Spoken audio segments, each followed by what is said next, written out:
Welcome to PTSD Self-Healing Show, a journey to self-discovery. I'm your host, Pantea Kalhor. Episode 8, Unravelling PTSD and Addiction with Nancy Chaplin, Spiritual Response Therapist and Reiki Practitioner. Please subscribe to my YouTube channel and pre-order my book, Naturally Conceived, through Amazon. Thank you for watching. Hello, welcome to PTSD Self-Recovery Show. I'm your host, Pantea Kalhor. It's not really easy to confront the fear of losing a child and how you can recover from that trauma. There are lots of nice people here that help you go through this as they already gone through this trauma themselves. And here I have Nancy, is known as Exponential Joy, for she truly has learned to live an exponentially joyful life. Joy is her life. She is the founder and CEO of Exponential Joy. Nancy is a spiritual response therapist, Reiki practitioner, Aromatherapist and Light Worker. She uses the many modalities of healing to help clear and balance your energies. Her purpose and passion are to help as many people as possible through her Make Your Magic Happen webinar series and guided meditation CD, which she will talk about it later. And she also have a very interesting story, and I just want her to talk about it herself. Welcome to my show, Nancy. I'm so happy to have you here. You know, I'm so excited. I woke up this morning and I immediately began talking in my head as though I was talking to you. So it's like we've been talking all day already, and I really enjoy that. Exponential Joy began in 2011, and it began shortly after my daughter Emily Joy was killed in a boating accident. She was killed on August 26th of 2011. Her 10 years of life came to an end when the Sea-Doo that my son was driving with her was hit by a boat. Emily was killed instantly, and Jarrett suffered massive concussion, smashed patella. His shoulder was ripped wide open. There was shrapnel from the accident inside of that. They gave him so much medication that if they would have given him any more, he would have gone into a coma. So it was a real challenge to be able to navigate Jarrett through that. And, you know, it was the massive, overwhelming trauma of this tragedy that was the catalyst to help me deal with the PTSD and stress of a really traumatic life. It propelled me into adrenal fatigue, a series of migraines, one of which lasted for 45 days. And I had those migraines for 7 years. And that, I mean, the physical body, I'm now recovering from an ovarian cyst. So the doctor's monitoring that, and we're praying for the best results with that as well. I'm always very, very hopeful. I never ever even will speak of the possibility of and go down that rabbit hole. I just won't. You know, the list of my trauma is like a shopping list from hell, and even listing it now, as we'll do in this, it sounds so awful, but you know, the work lasts for years, and the journey to recovering your joy is a road less traveled. You know, it truly is. Not everybody is willing to do that. Yeah, I can see your spirit and the joy of helping other people. That's amazing. It is. It's truly a joy. And I resonate with so many different kinds of PTSD. I mean, the trauma of my life began as a young child with molestation. It carried forward as verbal abuse from a caregiver when I was only like 4 years old. My father and my mother separated when I was 6, 7 years old, and it felt like abandonment. It wasn't intentional abandonment, but it was the way that I grew that story inside of my mind. I thought my dad didn't want me, and that wasn't the case. My father was recovering from addictions. I didn't know any of that. He began drinking when he was 12 years old. He's been sober for over 20 years. He was the one that helped me recover from my own addictions. Wow. There's a family pattern. I mean, it is extreme. Every single one of my children, I have 4 sons, has gone through some form of recovery or is in recovery or is not recovering at all right now. And I accept all of that. I know that their recovery is theirs. I no longer struggle with codependency. Codependency was huge, huge for me. And that's what kept me in an abusive relationship for 25 years. That's Wow. just the way that it works. I mean, I'm happy now. I'm the happiest I've ever been. 7 years is what we'll be celebrating in January. I'm so blessed. I am so happy. And through everything that I've learned, not just through the traditional modalities of counseling, a wee little dabble into psychiatry because that was what was recommended. Someone thought I was depressed. Go see a psychiatrist. She said, you're not depressed, you're sad, but you're by no means depressed. So we spent the next 5 sessions working on my career plan. It was really quite wonderful. I'm like, this is great. And I learned, because I was raped at the age of 13, that so much of my trauma was through the rape trauma syndrome. And when I began to investigate that, I mean, I minimalized what was going on in my life. I pretended everything was fine. I told everybody that my life was fine for 25 years. I suppressed, oh my God, I suppressed so much. And I justified the repetitive behavior. My ex-husband and I were both addicts, though I was only an addict for 18 months. He was for much longer. I don't know what his state now is in recovery. We don't have an amicable relationship in any way, shape, or form. And sometimes that's for the best. Sometimes you need to end a relationship.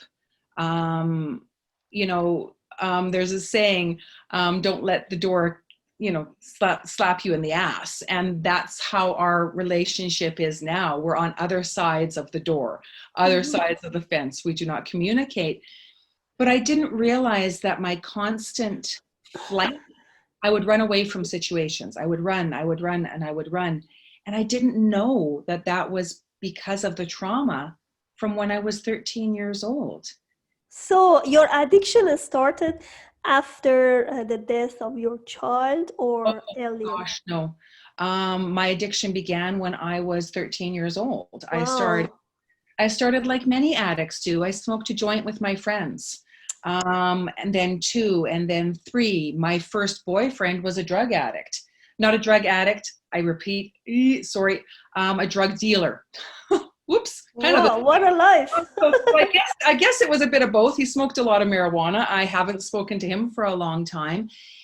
That marriage ended because I was pregnant with twins and I lost them. I lost them in the second trimester of pregnancy. And he wasn't able to support me emotionally the way that I needed. I was very successful in my career and he accused me of sleeping with the boss to get promotions. So that didn't work. My addiction grew with my second marriage. I wanted companionship. So he used cocaine. I used cocaine. He used crack. Wow. I used crack. My crack addiction was only for 18 months. Only. I mean, it was severe. And I remember the day that my son was with his grandmother. I call her Oma because of my German descent. So he was with my mother. And I had scheduled a double sleepover. So he slept over Friday night and Saturday night. Sunday morning, I lied to not attend church so I could get high. And I knew at that point that I had gone too far. And I Wow. stopped cold turkey. But when Emily passed away, I wanted to numb. I wanted to numb more than anything. But I was blessed to have a lady in my life who is still one of my dearest friends who did Reiki on me. She did Reiki, Wow.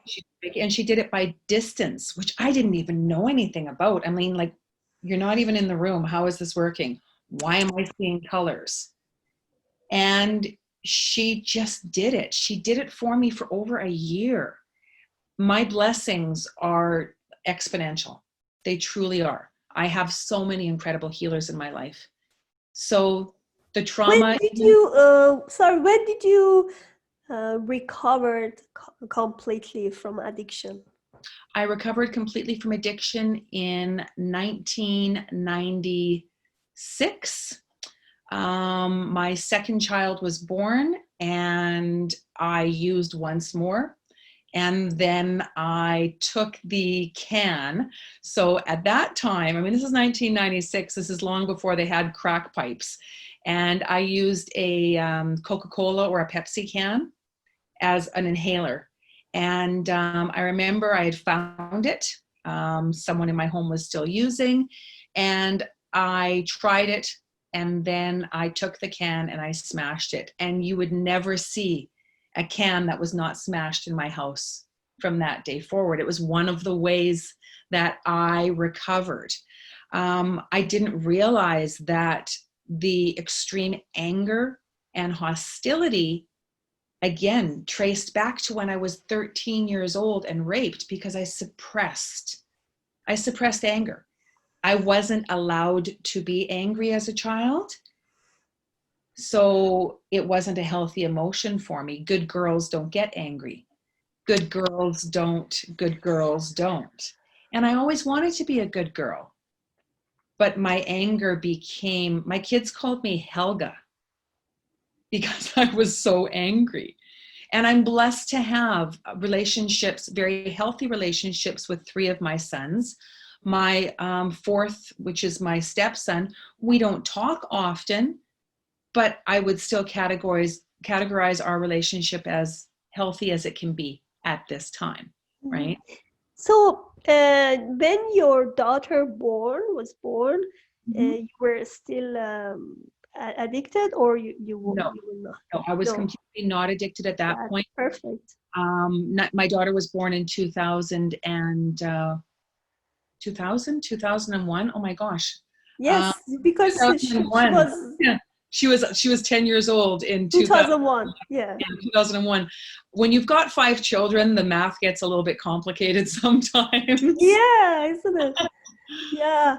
So yes, you were so blessed. So after 2001, did you started Reiki and you start learning I Reiki? started learning things like that. I began with angel cards. So I began to play with angel cards. I began to connect with my angels, but I wasn't in a supportive environment. My husband at the time said it was just nonsense, that stuff doesn't work. And when you live with a person that doesn't believe, again, you suppress and you repress. So as our relationship began to deteriorate and crumble, I began my studies in other things because that's what gave me my support. I still had a strong faith. Um, I have a bit of a photographic memory. So I was able to recite Bible verses. And so I would quite often say the Lord's Prayer.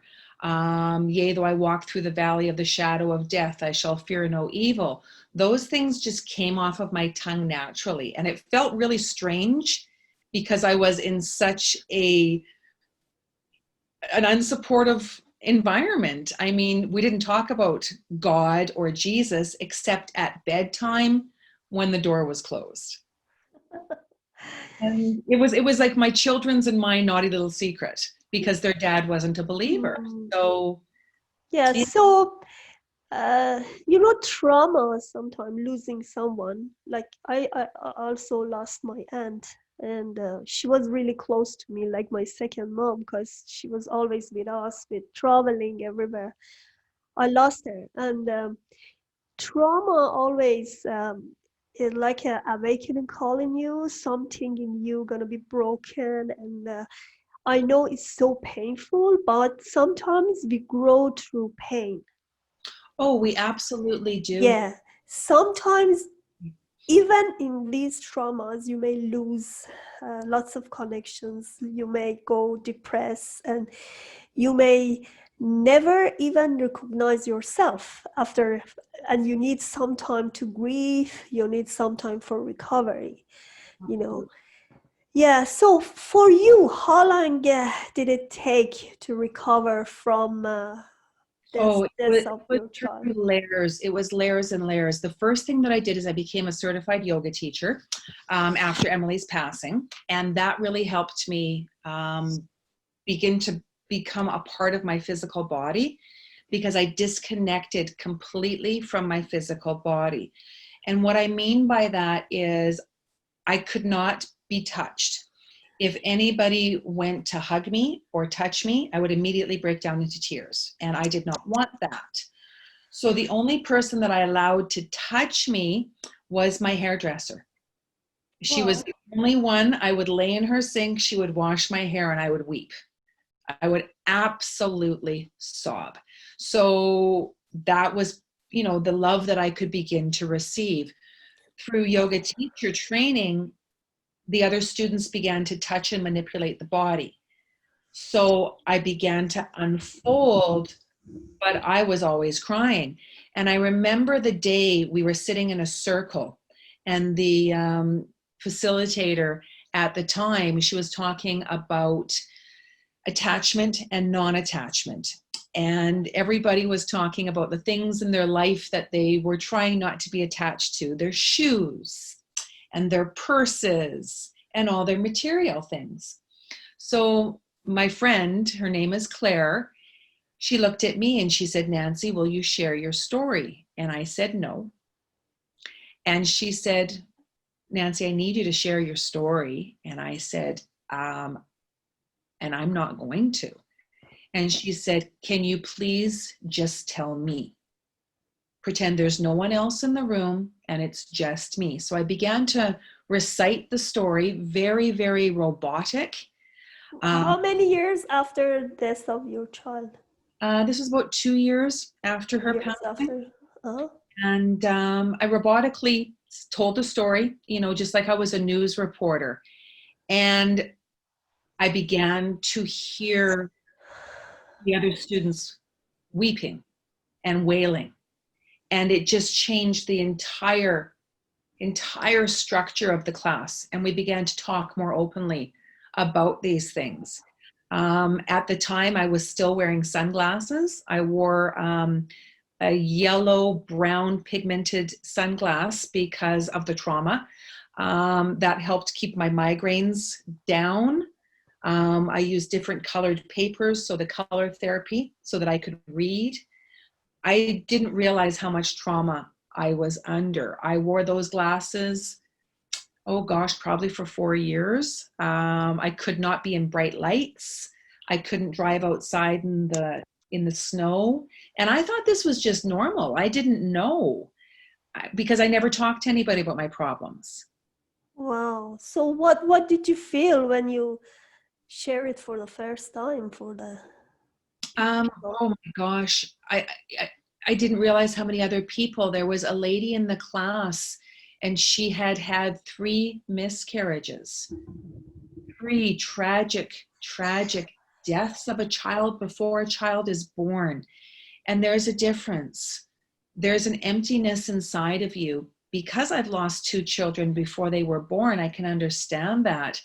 I didn't know how to even articulate that, because how can you celebrate the potential birth of a child? And we became such a tight-knit group of friends. I still have friends from that group. It's my family circle is very large, and I'm not talking about my tight family circle. I'm talking about my extended family circle. And I still do yoga. I still do yoga almost every day. Sometimes I can't go forward into a forward bend, um, depending upon my migraines. But I'll still do, I'm able to adapt my own vinyasa. I'm so very blessed. And I practice all the other limbs. I mean, there's 7 limbs in yoga. The physical practice is just one. There's so much more. Meditation, I do every day. That's Absolutely. perfect. So, what do you do when you confront with triggers? Oh, when I confront triggers, for the longest time, the sounds of sirens or the lights, because when I came upon the scene of the accident where Emily passed away, the sirens were off and I just saw the lights. So that was part of the reason why I wore the sunglasses. I would have to pull over whenever there was an accident and practice my breathing. I would do tapping as well. That was something that I also learned and practiced. So I would tap on my trigger points. I would tap on my hand and go around and through, and I would pound on my chest. I would pound and pound and pound as the tears would stream down my face. And I had to calm myself down so that I could drive, but nobody knew this. I didn't speak of it. I was still very, very private.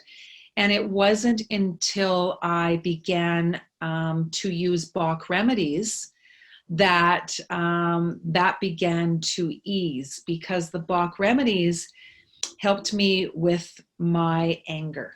What is Um, this? I never heard it.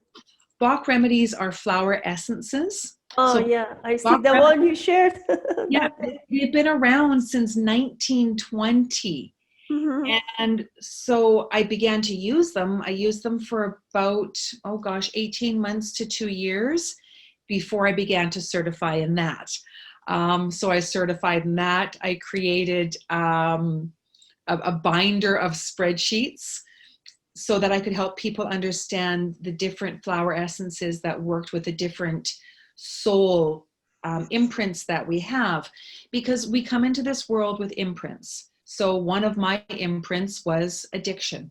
One of my imprints was abuse. One of my imprints was molestation. One of my imprints was abandonment and betrayal. I mean, I had a lot of imprints. So I needed to fully understand this. I've always been a very, very logical mind person. And that was part of my problem. I was operating too much from my left masculine brain and not enough from my right feminine brain. So I work on both. I'm extremely articulate and extremely knowledgeable, but that I use maybe 10% when I help people. That's just for my own research. So I can help them with their questionnaires, so I can help them with their journaling exercises, so I can help them with their coloring. So hang on, hang on. These are they methods you use for helping them? Can you slowly talk about them? Certainly, the Bach remedies, there's 38 flower essences, and each one vibrates at a different emotional level. So for example, when it comes to fear, there's fear of known things, which is mimulus, fear of unknown things, which is aspen. So quite often when people are suffering from nightmares, they may be suffering from a nightmare of something that they know, that they can label. They're afraid of cats, they're afraid of dogs, they're afraid of losing someone that they love. But sometimes we have those night terrors that we don't even know anything about. That may be aspen. It may also be one of the chestnuts, because we may have anxiety for others. That's a fear. And there's 7 sections that we go through. So quite often people will take rescue remedy when there's a trauma. Many people are familiar with rescue remedy. And rescue remedy has 5 flowers in it. Star of Bethlehem, which is for trauma. Impatience, which is for impatience. Because when we go through trauma, we quite often become impatient. Yes. We quite often daydream. Clematis is for daydreaming, because dreaming about the future is a wonderful place to go when the present isn't so good. Or becoming nostalgic in the past when the present isn't so good. And Bach remedies just help level everything out for a month until you're done with them. You take 4 drops 4 times a day of the custom blend. And then within 3 to 4 weeks, we look at the formulation. And my clients pick their own formulation. We go through a series of questions. I don't tell them what they should do. I help them understand their own emotions.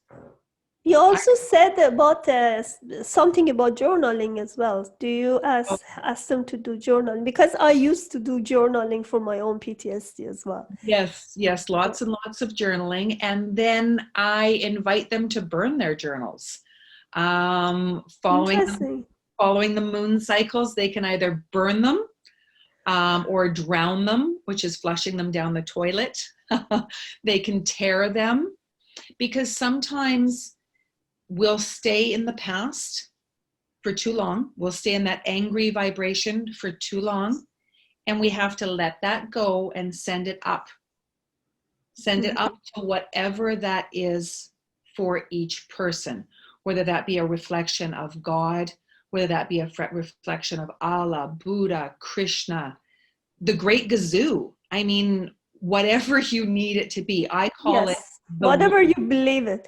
So One. what do you do the first time you see your client lose her child? I know it's not really easy, to be honest. I know it needs some recovery. You cannot go and treat somebody in first place. Yes. No, I simply allow them to share. When I work with someone who has lost a child, they have 45 minutes of my uninterrupted time to tell me about what's going on in their lives. 45 minutes. That's it. And I am very cautious about the words that I say, because when people would say to me, "I'm sorry about your loss," that was an incredible trigger for me, because you lose your backpack, you retrace your steps, and you find your backpack. Yeah. When it's a child, when it's someone that you love, you can't trace your step backwards and find them. "I'm sorry." That's one that doesn't help. And sometimes it aggravates people. Yes. So I'm here to listen.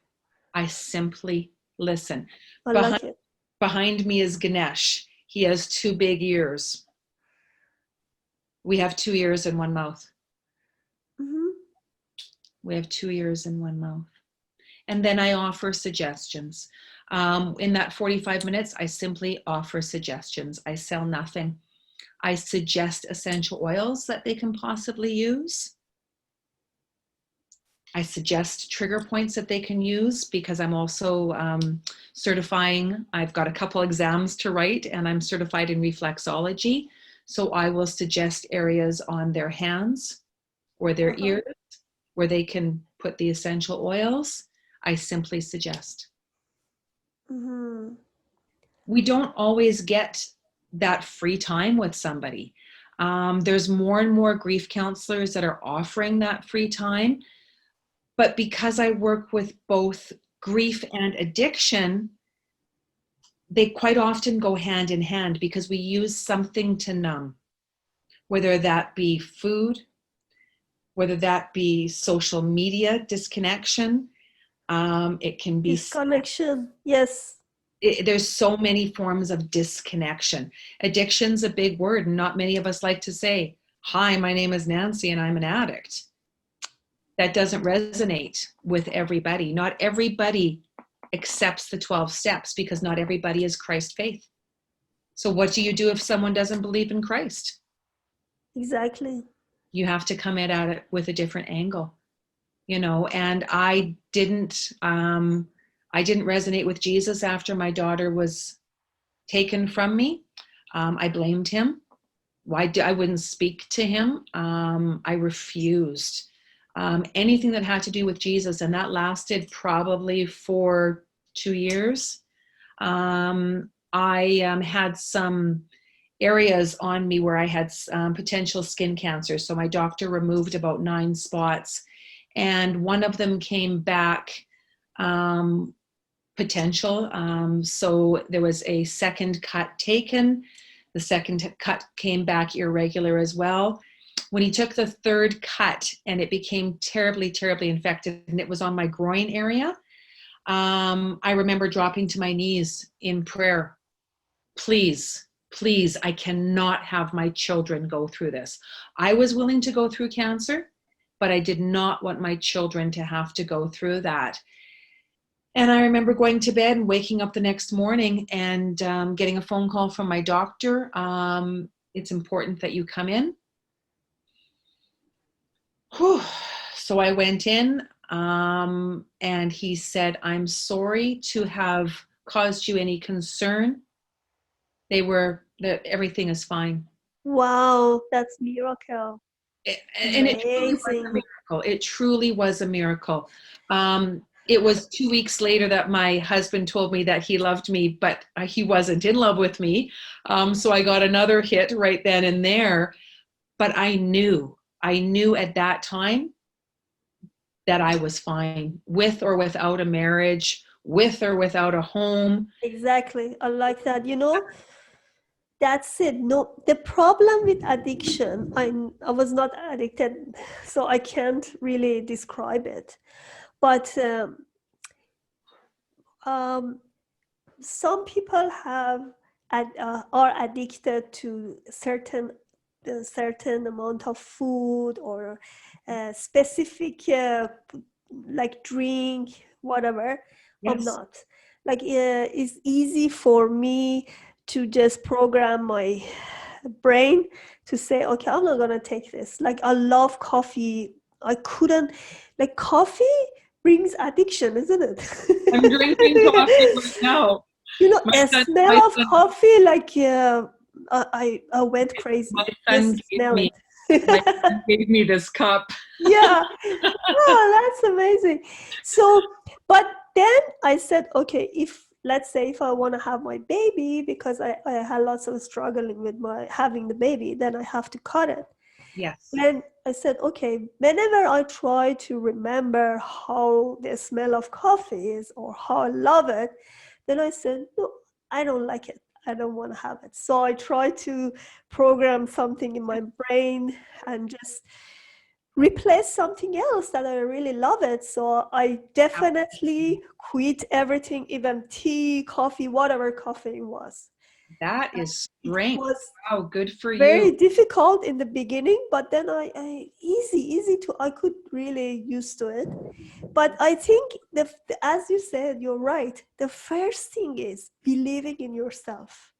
Mhm. So if you believe in yourself, you don't need to be addicted to somebody else to calm you Yes, down, yes, that is so. or something else like a food or drink, or even smoke. I never smoked whole my life, and Wow, drink, like, maybe beer or once in a blue moon. So it's maybe I don't drink even wine for a year, 2 years. I don't care, you good for know. you. So Alcohol was never a problem for me. I did not get my father's wow, liver. Perfect. Yeah. I cannot hold my alcohol. I'm a cheap drunk. So a couple glasses of wine and I'm all giggles. And give me 3 or 4 glasses and I'm asleep. So it's just Yeah, me too. Me too. That's the problem with me. Like I go sleep, so one glass of wine, I'm done. yeah. And you know what? I think that that's one thing that's very important for people to understand is that when we recover from one addiction, it will possibly bring up more than one addiction and a tremendous amount of guilt. So when I had my migraines, the prescription medication became a problem because I couldn't drive when I took it. I was on a series of 5 different medications depending upon. So I remember going to my doctor. I went in there one morning without an appointment, and I sat in the waiting room until I could get in. And the receptionist was so kind. She's like, something's not good. And I'm like, something's really bad, and I'll wait here. She's like, okay, it may be a little wait. And I said, I've got all day. I'm not going anywhere. And so it was about 2 hours before I could get in. And I went in and I said to my doctor, I said, I need a prescription for medical marijuana. And he said to me, I'm surprised you didn't ask before. But there was a certain shame for me because I knew that I had smoked so much before. So I went, and this is long before marijuana was legal in Canada. And I went and I was prescribed tinctures. So I took an equal amount of indica and an equal amount of sativa. And I was on that for 2 to 3 years. And I was amazed. I mean, my dosage went from, a lot down to, I mean, I haven't taken any probably for 6 months. I don't need it at this point in my life. I've increased the meditation and decreased the medication. Exactly. I always, even for uh, people, I never get drunk. I'm telling you, because I go to sleep after one glass, I'm done. But I see why people go and get drunk or go high when there are lots of good style or good method that you can go for meditation. Why do you do this? Like You know, I used to socially acceptable. Drinking is socially acceptable. yes, oh, I like it. You're right, because It's it's acceptable. socially acceptable. Because what happened when you are drunk? What happened to your brain? You don't feel your surrounding. That's correct. That's why you feel that okay, I'm good, I feel great. But I found this exact relaxation when I do meditation for like 30 minutes, 15 minutes. You go and relax the whole body and done. You go And to there's very deep so sleep. many amazing forms of Why do you need like I can't really judge for people. They have um, their own justification why they use it, why they take alcohol, or why they take smoking. yeah. But whenever I feel like I have asthma already, so I Smoking, know if smoking and I have if I smoke. no. But smoking and meditation go hand in hand. So what happens? Smoking, I understand that addiction. So what happens is when you take a drag off of a cigarette, Uh-huh. Oh. I you're, see. you're Breath in, meditating, breath out. right? Yeah. Same thing. Same with cocaine. Wow, wow. And a a, a practiced cocaine user can inhale from one nose, one nostril, and then go to the other side. That's when you do 2 rails.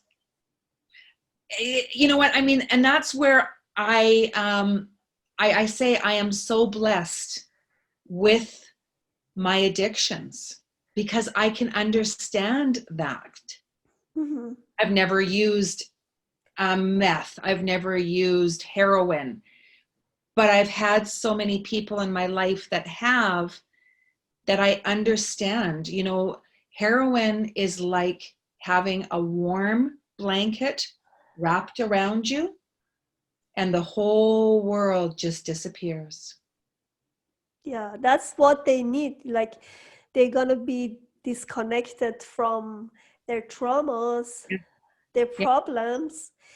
Most of the time, there are lots of abusive relationship they had from childhood, or their mind created this.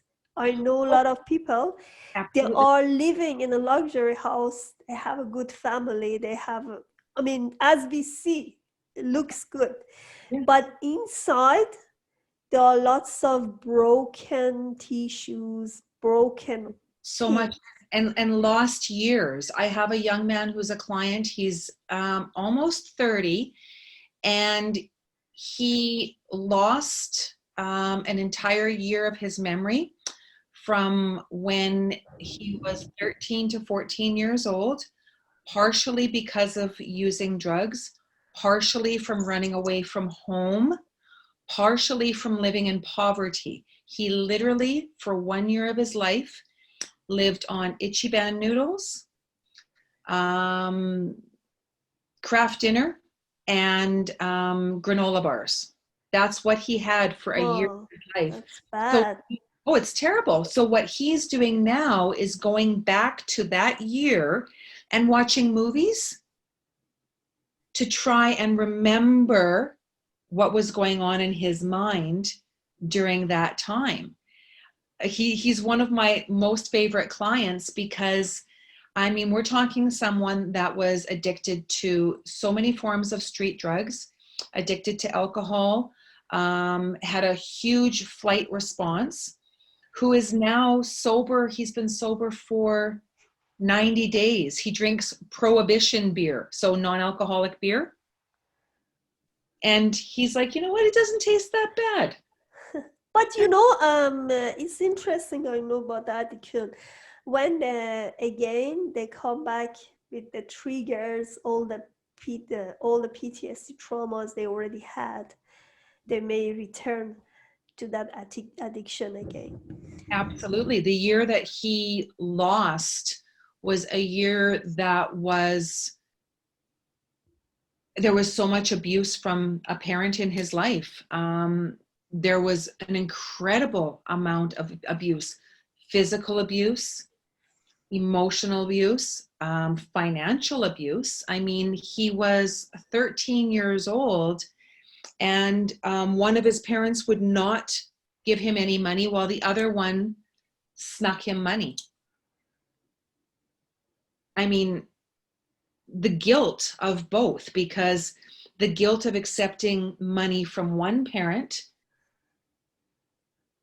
you know, while the other parent isn't, so he felt like he was taking money that he shouldn't have been taking because it was from the parent that didn't have the same finances that the other parent had, you know. But he's worked through so much. I mean, he's got a long way to go.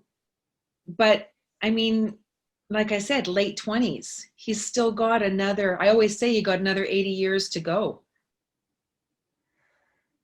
The best thing in addiction is having the great support. If Yes, you are lucky enough to have this support, as they can only listen to what you're going that's all they on. do. Yeah. And then sometimes they don't like to listen to advices. They had enough. Well, And my I've got short-term clients. So I've got clients that work with me for a 7-day. It's called Recover Your Joy, and that's going to be coming out in big webinars, 7 weeks. So the recovery opportunity, and then 7 months. And when you work with me for 7 months, you sign a contract, and that contract includes a flagging system. So if you do not turn in your assignments, your homework, you get a yellow flag. And so you have to hand in 2 assignments next week. And if you don't hand in those 2 assignments, you get a red flag, which means that your sessions are on hold until you complete your homework, but you still have to pay your fees. So I set boundaries. I teach my clients to set boundaries. I teach my clients clear communication, integrity, and I still kind of jump around the steps a little bit, the 12 steps, but I do it in such a way that I'm not a rehabilitation program. I'm not rehab. I know, I know. I want to go Coaching to is rehab. totally different. I'm before and after. Exactly. I'm before and after, but I'm not rehab.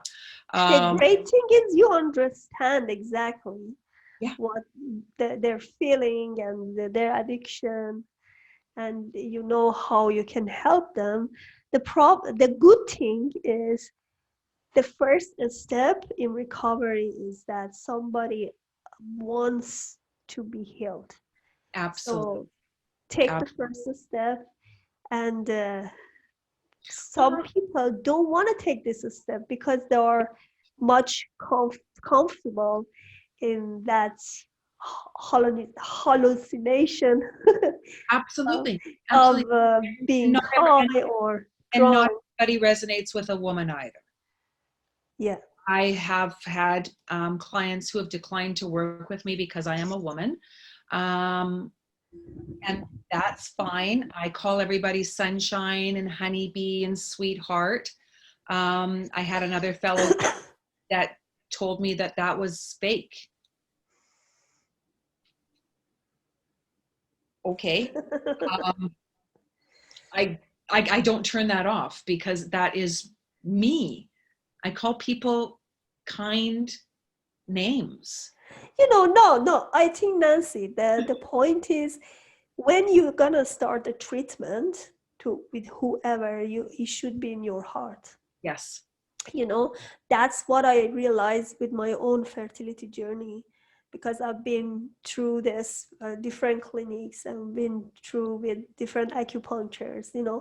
When you feel that this person is not talking in the same frequency with you, then it doesn't resonate with you. But Absolutely. that's the point. So you have to be comfortable with your client. Oh, That's what I do always. So I have PTSD clients, fertility clients, but the first time I talk to them and they do the assessment, I know where they are, if they want to continue or they are not really comfortable. And the great thing is when they are comfortable and you feel the bond between them and yeah, you really wish to help and support them. yeah. So that's why I'm always open to this. Whoever Mm-hmm. wish to be recovered by you, and you can help them to recover, then then it's Well, coming on your way. it, But it, if not, they find their way somewhere else, which is totally exactly, fine. exactly. I can't remember what it's called. It's in the Vedic tradition. Oh, I just remembered. Kapha. Oh my goodness. The different doshas. There's the different doshas, and some of us don't resonate. I'm very fiery. I'm very airy, and I have a big mom influence. I'm not your mother. I've got enough children. I'm not taking any more on, but I do have that motherly tone at times. I I can't got put it. that off. I'm a mom. Nancy, do you have for last words? Do you have first? Do you have any program or anything you're gonna recommend to my audience? Well, through the healing circle, I'm going to be doing 25 days of exponential joy beginning on December 1st. I'm going to be interviewing 25 different people. I haven't picked everybody yet. And I will be speaking of 25 essential oils, 25 crystals, as well as the 25 gifts.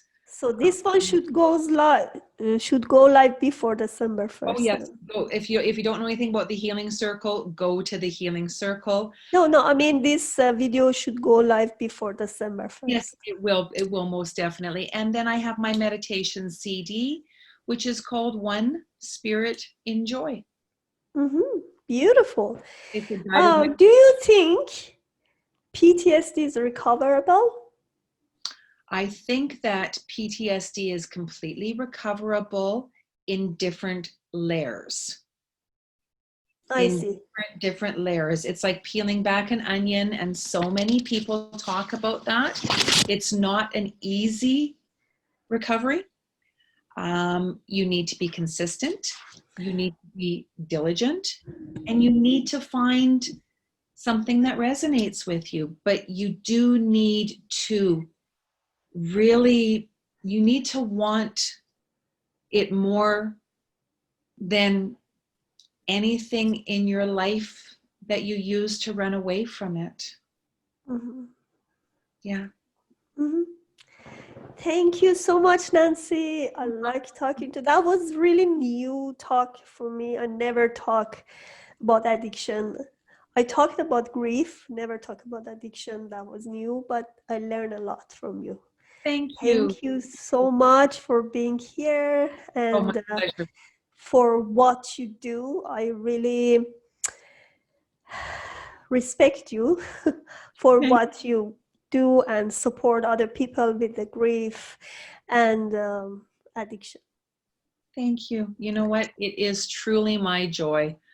It Yes, great. just is. It just is. So thank Thank you you so much. so Yes, very, very much. Have a good bye. day.